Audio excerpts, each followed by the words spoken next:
Video yang memperlihatkan mobil jenis SUV berwarna putih yang menggunakan lampu rem menyilaukan ini viral di media sosial. Video ini direkam di Jalan Boulevard Kota Makassar.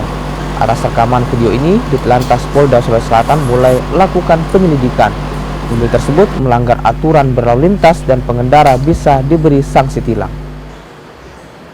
Video yang viral itu kami sudah amati dan sudah pelajari. Kita sudah tahu di mana kejadiannya, yaitu di Jalan Boulevard. Namun sampai saat ini kita belum bisa mendeteksi kendaraan itu jenisnya sudah, tetapi untuk plat nomornya kita belum bisa identifikasi.